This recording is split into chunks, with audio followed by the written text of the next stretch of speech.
জাপানে স্যালমন ফিশগুলো নদী থেকে ধরে সেগুলোকে শুকিয়ে মাছের যে গ্রিল্ড তৈরি করা হয় সেটি এখানকার হাজার বছরের ঐতিহ্যের সাথে মিশে আছে।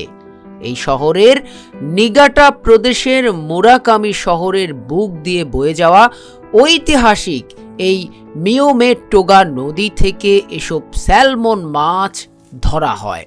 ঐতিহ্যগতভাবে এই নদীতে প্রচুর পরিমাণ স্যালমন ফিশ পাওয়া যায়। এখান থেকে পাওয়া প্রতিটি স্যালমন ফিশের ওজন হয়ে থাকে 5 থেকে 6 কেজি। এখানে যে দুটি স্যালমন দেখতে পাচ্ছেন বন্ধুরা, এগুলো প্রাপ্তবয়স্ক পুরুষ স্যালমন।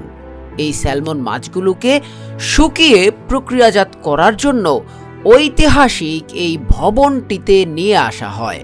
প্রতিদিন সকাল 8টা থেকে এই স্টোরটি চালু করা হয়। স্যালমন মাছের ড্রাই তৈরি করার এই কেন্দ্রটি বংশগতভাবে শিনজি কিকোয়া নামের এই ব্যক্তি পরিচালনা করে আসছে। এখানে তারা স্যালমন মাছে লবণ যুক্ত করে সেগুলোকে ড্রাই আকারে উৎপাদন ও বিক্রি করে থাকে।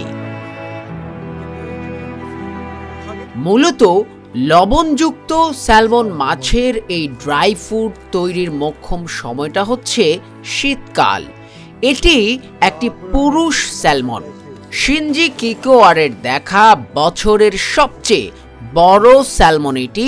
কাজ শুরু করার আগে কিকোয়া সৃষ্টিকর্তার কাছে এভাবেই প্রার্থনা করে নেয়। কাজ শুরুর প্রথমেই তারা স্যালমন থেকে উপরের আঁশগুলো ছাড়িয়ে নেয় এবং ভেতরের যত উচ্ছিষ্ট রয়েছে সেগুলো পরিষ্কার করে নেয়। পরিষ্কার পরিচ্ছন্নতার জন্য জাপানিরা কতটা সেরা তা নিশ্চয়ই নতুন করে ব্যাখ্যা দেওয়ার প্রয়োজন পড়ে না। কারিগররা স্যালমন মাছ কাটার সময় এর ভেতর থেকে এর বিশাল কলিজা বের করে নেয় এবং এটি খেতে খুব সুস্বাদু হওয়ায় স্যালমনের কলিজার রয়েছে আলাদা গ্রাহক। পরিষ্কার করা শেষে প্রথমে স্যালমনগুলোকে বরফ ভর্তি জারে 6 থেকে 7 ঘন্টা ঢুকিয়ে রাখা হয়। এর মধ্যে প্রাকৃতিক লবণের মজুদ রাখা হয় হাতের কাছেই। পরে জার থেকে স্যালমনটিকে বের করে এর পুরো গায়ে খুব ভালোভাবে লবণ মাখা হয় এবং লবণযুক্ত স্যালমনগুলোকে রাখা হয় একটি ড্রামের ভেতর।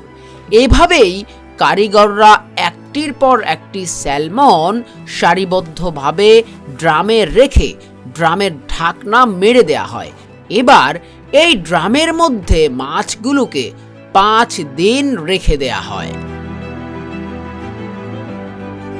5 দিন পর ড্রাম থেকে স্যালমনগুলোকে বের করার পর প্রথমেই সেগুলোকে পরিষ্কার পানিতে এমনভাবে ধুয়ে নেওয়া হয় যাতে লবণের মিশ্রণটি পুরোপুরিভাবে সরে যায় এবং যতটুকু সম্ভব লবণ মুক্ত করা হয়। পরের ধাপে স্যালমনগুলোকে আবারও রাখা হয় বরফের জারে এবং কিছুক্ষণের মধ্যেই লেজে রশি বেঁধে এগুলোকে ঝুলিয়ে দেয়া হয়। ঝুলানোর সময় স্যালমন মাছের পেট কাঠি দিয়ে প্রশস্ত করে দেয়া হয় যাতে ভেতরে বাতাসের প্রবাহটা ঠিক থাকে। ঠিক এভাবেই মাছগুলোকে 3 সপ্তাহ ধরে ঝুলিয়ে রাখার পর শুকনো মাছগুলোকে গ্রাহকদের কাছে পৌঁছে দেওয়ার জন্য এবার পিস পিস করার পালা। সবশেষ স্যালমনের পিসগুলোকে গ্রিল করার জন্য কয়লার চুলাতে এভাবেই গেঁথে দেয়া হয়। এভাবে নির্দিষ্ট সময় ধরে স্যালমন ফিশের পিসগুলোকে কয়লায় গ্রিল করার মধ্য দিয়ে পরিপূর্ণ খাবার উপযোগী ড্রাই স্যালমন গ্রিলড প্রস্তুত হয়ে যায়। জাপানে যা অত্যন্ত জনপ্রিয় খাবার হিসেবে পরিচিত।